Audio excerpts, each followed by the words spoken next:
Sounds good. Cool. So here we are again. This is Kat Stancic with the Revenue Accelerator, and it's about 5 questions in however much time it takes. We're entrepreneurs who are successful in what they're doing, are working hard, but making that money and having more time to spend with their friends and family. Come and talk about what's working and what's not. So let's just get right to it. In a sentence or two, tell us about you and what results you help your clients achieve. Sure. Well, my name is Megan, and I've been doing brand strategy and design for officially in my business for 8 years, but longer than that unofficially. Yeah, and I help Want my to hear clients. about those unofficial times? Oh, Craigslist, if we remember the days. Oh, no. So yeah, I help my clients get really clear on just who they want to be as a business moving forward. Now that they're not just struggling to pay bills, now it's beyond. It's now this is bigger than me. So I help them get clear on that. And this has really resulted in them being able to charge more for what they're doing, really create that signature service, get past that like low mid, to mid 6 figures mark, and really start growing their business, scaling it, getting on stages, letting them just like focus on those bigger goals that, they can get to really think about now. So it's really I exciting. love that, because really what that really kind of narrows down into is using the right strategy for where you're at in business. A lot of times we see a lot of this in the marketplace of people kind of saying that there's this one holy grail strategy that'll make you millions of dollars overnight. And it's not actually leverageable for a lot of businesses because it only works for certain types of businesses. What are the strategies that work for your clients? Okay. So yeah, a lot of my clients are consultants and coaches, and really they're just wanting to get more visible. A lot of times they want to do speaking. For whatever Mm-hmm. reason, I draw a lot of people who want to be authors or are authors, and they want to start speaking. And so with that, it comes a big push of just getting more notice. And when they step back, they see that, oh, there's more eyeballs on my things, and my stuff doesn't make any sense because it's been DIY'd. I have like 15 things going on, a podcast, a Facebook group, a Yeah. book, this, that. I don't know how any of it works together, and I'm confused. I can only imagine other people are going to be confused. And so there's a lot of things going on, but what really works for them is getting that all together so that they can do this big push towards getting more visible, pitching to podcasts, pitching to speaking gigs. Maybe they want to grow like their group mastermind. It's just that's kind of where my people go. It's not Yeah. necessarily like e-com or I mean, like Nope. any strategy works. It's just you have to figure out for your business, like you said, what works the best. And for mine, it's really just um, the more high impact speaking and visibility, I think works Yeah. really well for consultants. Well, and there's a key there, which is especially when it comes to visibility and speaking and all that, it's that clarity, that consistency of message. Because you talked about when people start off in business and they're getting to a point where they're finally starting to scale, they've tried a lot of different things. And so they have pieces of things that kind of started, maybe didn't go all the way through. What is your like first step when you meet with someone new that really kind of gets them that big aha moment? Where they're like, oh my God, yes, this is why I hired you. Yeah. I think it kind of boils down to really talking about their bigger vision and their mission, because we all played around with, this is my mission, this is my vision, and we Yeah. have it to go.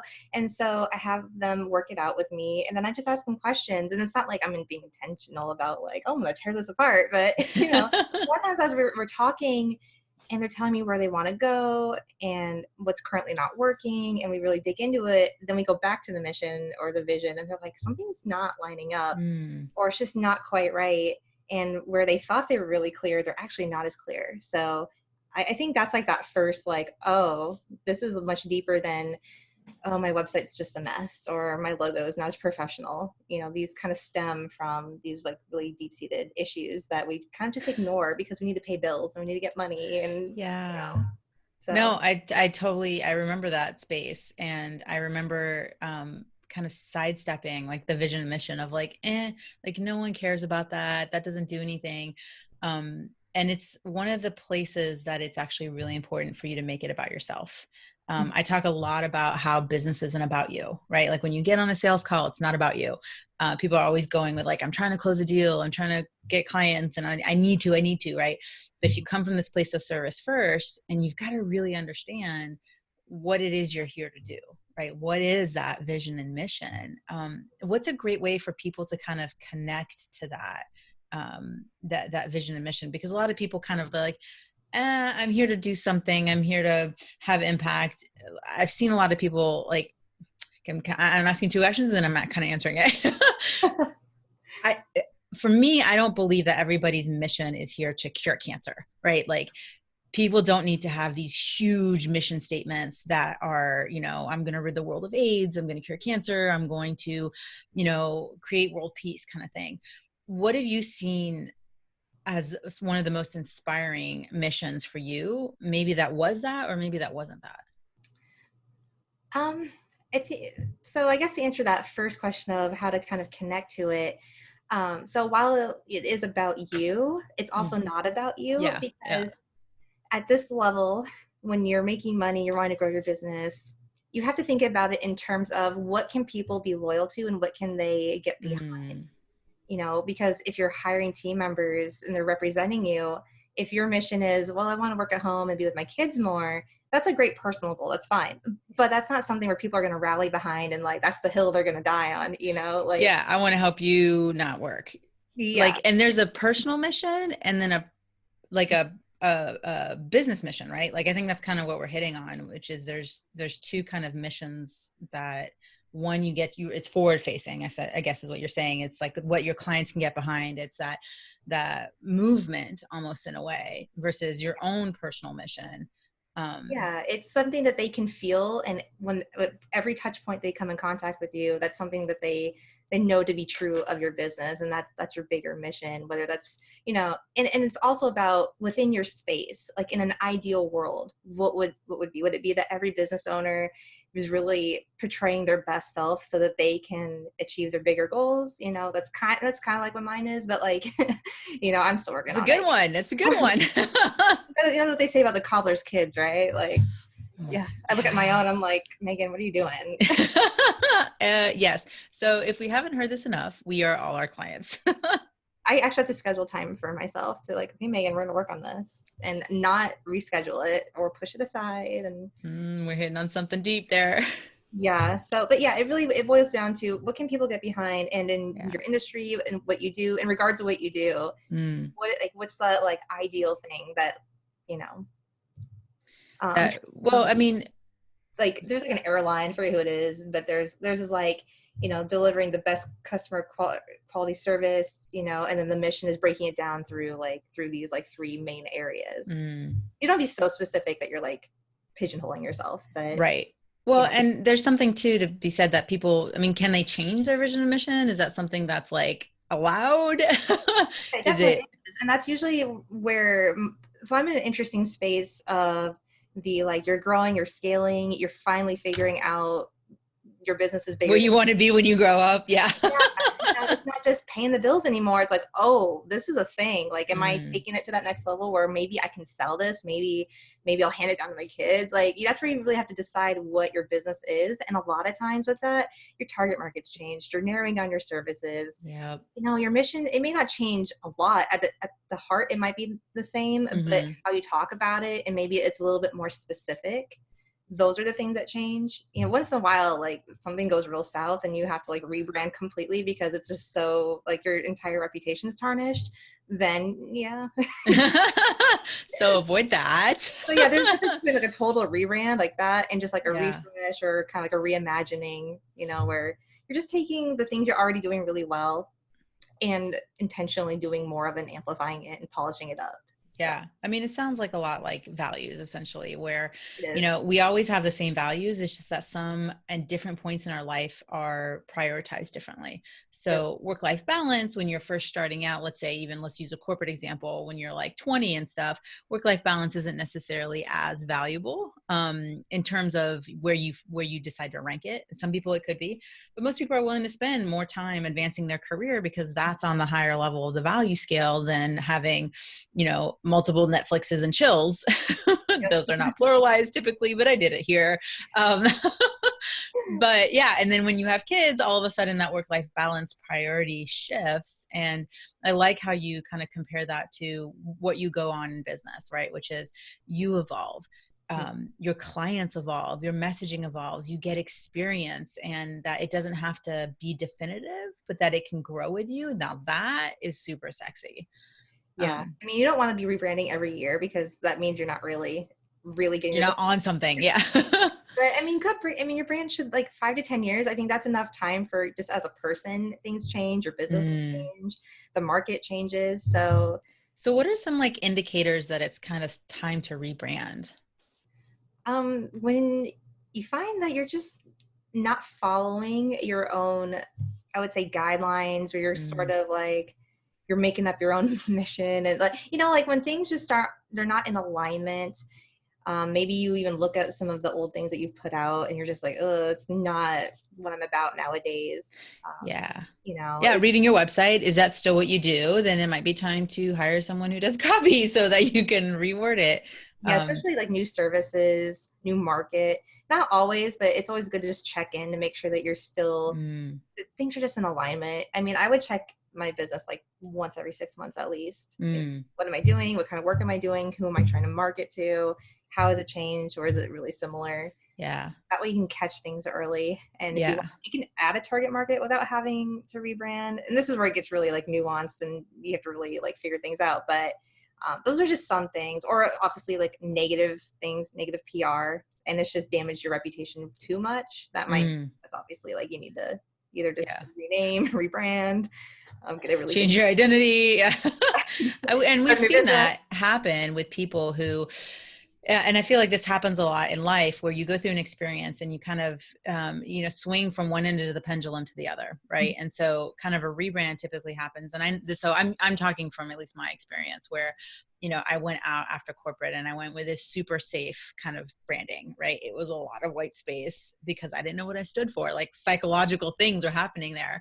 Mm-hmm. And I had the professional like suit and, if you're watching the video, like posed to the side, kind of hands on the bookshelf, very like 80s high school yearbook pose. They're my favorite. um and yeah, and then I went boom to like the other side where it was like this action adventure, super aggressive, and I've since like calmed it down a little bit and been a little bit more family focused because that's what I'm about. But Mm-hmm. yeah, there's been iterations of my brand, even like small ones, before it was the big outward push where that clarity and that understanding of who I'm here to work with and what is it that I'm here to do, and also knowing that there'll be iterations. So how do you deal with that constant change in branding? Like what helps you you know Um, position it as something that's necessary for people to do now? Because I can see people being like, well, if it's always going to change, then why should I even do it? Yeah. Well, I mean, there's the obvious that the more you change, the more confusing it is for other people. You're Yeah, gonna be like, confused mind never buys, right? yeah. I mean, it's just like they're like, wait, didn't you have this? And it may not like ruin a relationship or anything, but it makes it harder for people to one remember you and then build that relationship and that whole like trust factor. Mhm. So the thing is about finding the trends or the underlining things that are always the same, because Mhm. even though you went from the really safe thing to the really bold thing, I'm sure if you really like dug into it, there were elements that were always there. And Yeah. so it's really identifying those, and those become the core that you really lead by. Hmm.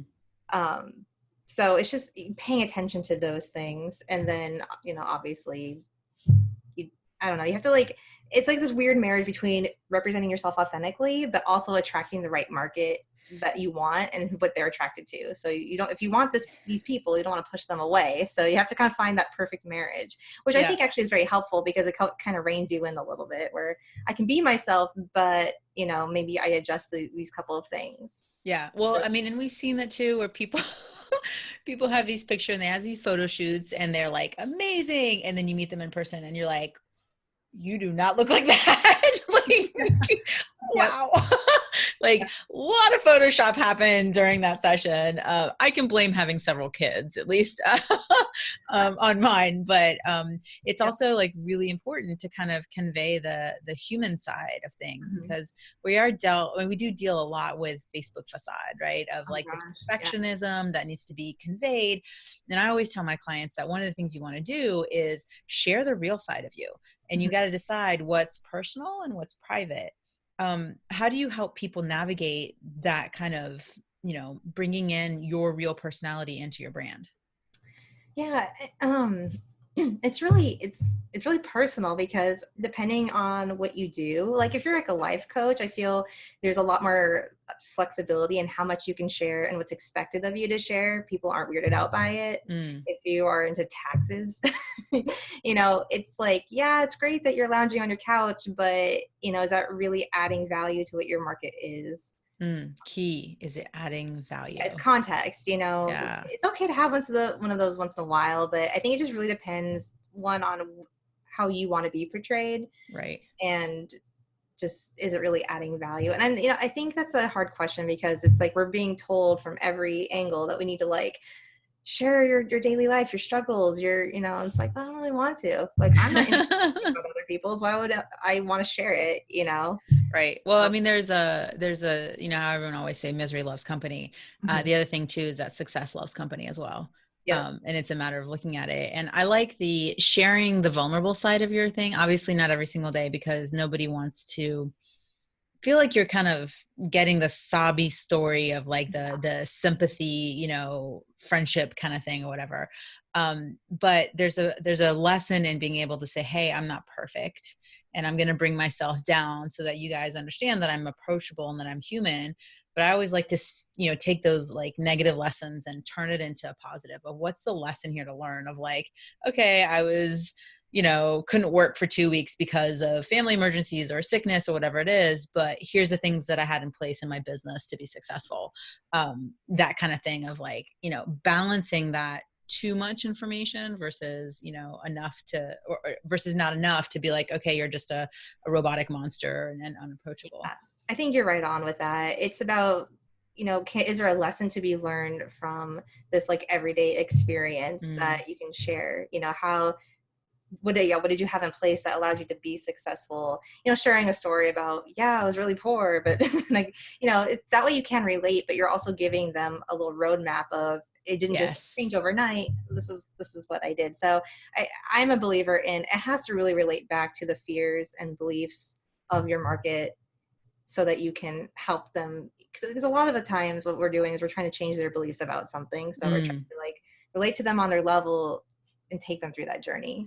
Amen. I mean, that's exactly the thing, which is, hey, I was there, I remember, and I'm beyond that, and I'm the person that can help you get beyond it because I'm the after picture, right? That you're looking to achieve essentially. Yep.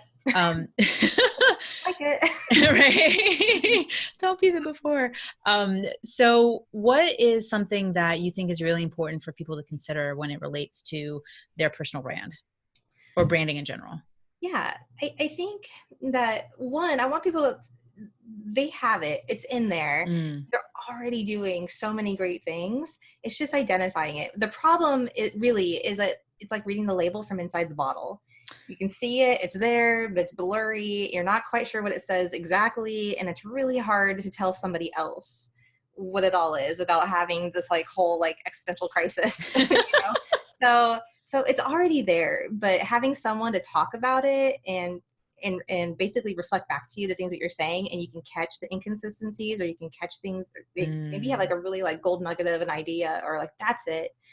So my job is really just being a mirror. Like, I take what my clients say to me and then I reflect it back to them, you know do brand strategy or visually, whatever, and then through that it becomes a lot clearer and easier for them to talk to other people about it, and moving forward they know just instantly, like, is this on brand or is it not? It just makes it yeah. so easier. So if people are feeling like overwhelmed, it's like, take a breath, you're already doing a lot of amazing things, you just have to figure out, pay attention to what you're doing. That's the biggest thing. Yeah. I mean, I know that when I did my rebrand and went, kind of a lot bolder, a lot bigger out there, one of the things that it did was it helped me really feel confident about who I was and what I did. It made me feel proud to be able to be out there in such a big way. Scary, of course, to really, if you've not seen my branding, go check it out. But it's that, really kind of taking a stand for something. And at the end of the day, confused people don't buy. So a confused mind never buys,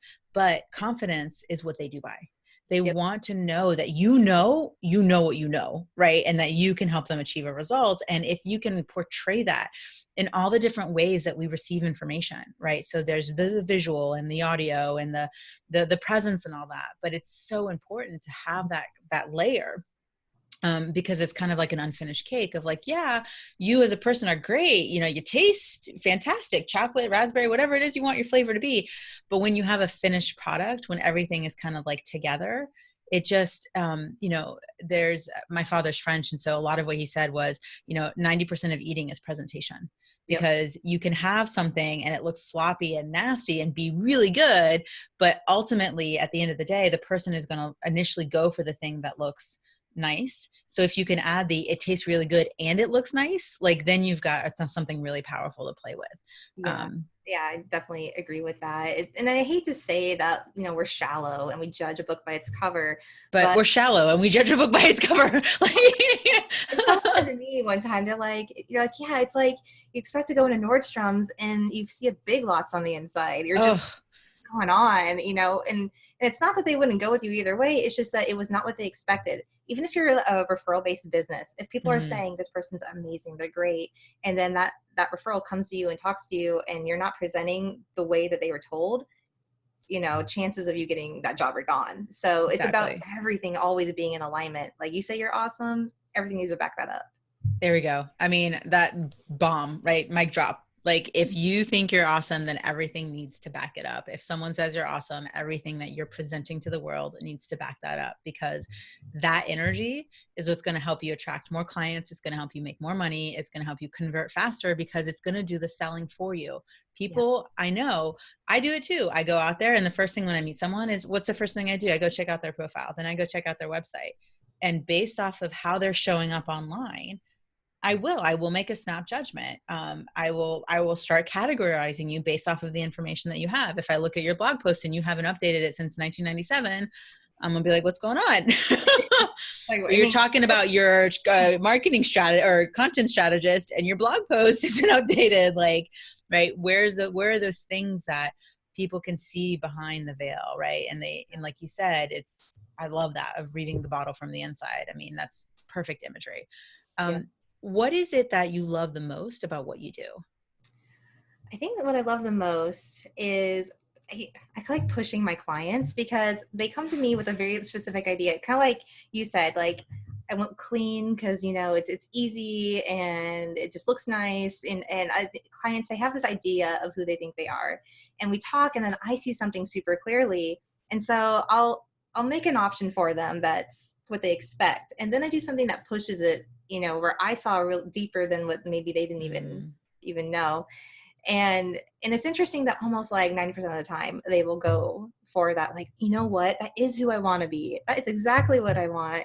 I it's never not would just have who I thought want of to be, that. it's who I am. And you finally saw me. Like, that is beyond just conversational. Like, to have someone see you and to help you put that out there in the world, that is a Yeah. real gift.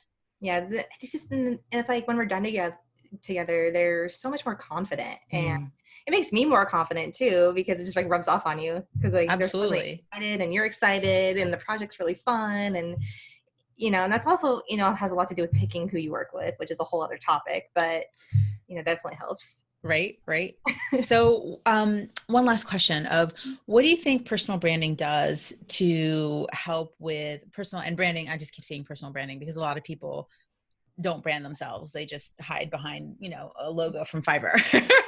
Right. But, and again, another topic for another day. Oh my god. What do you think branding does as it relates to helping you increase your revenues in your business? So you actually mentioned it earlier. It does the heavy lifting. So when you're kind of the hustle and grind, you are the one doing the heavy lifting. You're going out and having conversations, you're making the invites, you're doing all that work. But if there's a certain point where you just run out of hours, you just Mm, can't take on any more work, you're at capacity. And the only way to scale is marketing, advertising, hiring team members, whatever. And branding is what really allows you to do that because it helps. It's multifaceted. Like, people come to you more often because they're hearing about you, your reputation is growing, that becomes easier, you can raise your prices, you can command more premium pricing, it's easier to get speaking gigs, a lot of opportunities. You start seeing more opportunities and you can take them, really. And so it just keeps snowballing, and mostly you're not the one hustling and like wearing yourself out trying to like make that income goal every year. Yeah, Right. that's the point. It's like I'll just go back to making 50K because it was easier and I'm not a you know Right. The corporate job, and then go and slowly die inside a because little bit. that's, yeah. It's It's akin to, people don't do this anymore because of Vistaprint, but back in the day, do you remember when people used to print their own business cards at home? oh And yeah, the perforated edges, and they would hand that out. about like ripping it off and Yeah. And it was like the ink would fade and stuff like that. And just think about, how are you showing up online? If you're someone who's charging high ticket sales, price points, and you're charging 5K, 10K, 20K, 30K, whatever it is, and someone goes to your website and it looks like I don't know, a piece of shit. Like, let's just say what it is. Like, it looks terrible. And it's just a long streaming, yeah, stuff that isn't aligned to what you do. It doesn't represent you and all that. Think about what that does for them. How are they supposed to invest in you if you're not even investing in yourself? And it yeah, happens a lot at the time. And when people hear no a lot on sales calls, you got to look at, how are you showing up in the world so that you can attract the kind of client that you want? And that has to do with your energy, your confidence, and how you show up in terms of your branding. yeah. I mean, you don't want to look like you're going to run off with someone's money because there's lots of consultants I've actually worked with who their branding was awful, and because I'm willing to put like I'm a pretty high risk taker, so I'm like whatever. But I'm like some other people might not be even considering this person, and they're great, but they They've just lost really, the sale before they even had the conversation. yeah, Like, think about that. How many sales conversations have you lost because of your branding, because it wasn't on point? And I'm not saying you have to go and spend $100,000 and get like the video and the photo shoot and, the 15 photo shoots and all this other stuff, but there has to be thought put behind it.